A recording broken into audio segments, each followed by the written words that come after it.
Shoutout idol, ganyan pala mag-harvest ng saging, oh. Tingnan mo yung banana plantation nila, idol, oh. Ang pag-harvest ng saging may nakaabang pala na yung taga-harvest, idol, oh. May taga-pasad, may taga-kawit. Oh, ang galing, no? Oh, malalaki pa naman ng saging na yan, oh. Wow. Yan, kinakawit na, tapos may nakaabang na 2 tao. Yan, ang galing, oh. Tingnan mo to si Kuya. Oh, dali lang mag-spray ng ng kamatis. Ang laki pa naman ng kamatis. Tingnan mo, may hinog na siya, oh. Yun yung mga kamatis na ine-export. Saka kakaibang kamatis to, oh. Nag-aano siya, eh. Kumakalap siya sa taas, eh. Kakaibang kamatis to, idol, oh. Yun yung mga kamatis na ine-export.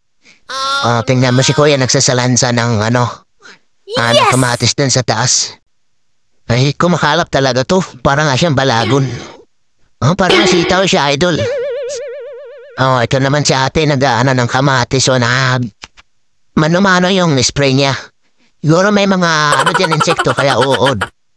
Ayan yung inaano niya. Ina-spray niya na mano-mano. Oh, no. Oh, pero tingnan mo yung kamatis, idol. Ang lalaki simula sa puno hanggang sa taas. Tapos yung nila, buhangin, no? Mabuhangin yung ang ganda na lupa, oh. Ito naman yung pagtatanim, idol, ng palay, oh. Hindi na tao, machine yung nagtatanim ng palay. Tingnan mo. Diba? Para mapapadali ang pagsasaka. Ganyan ang, ngayon, machine yung gumaganip.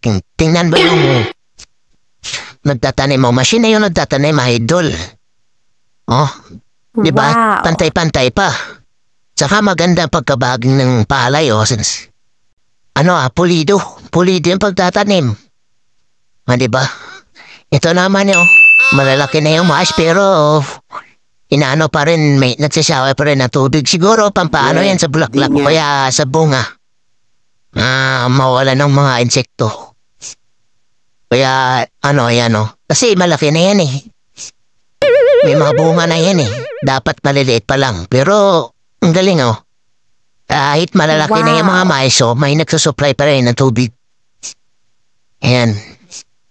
Yan naman namulakot na may mga bunga na yan. Mga next, na lang, 1 buwan na yung harvest na yan, eh. Ganyang, mais na lalaki na mais.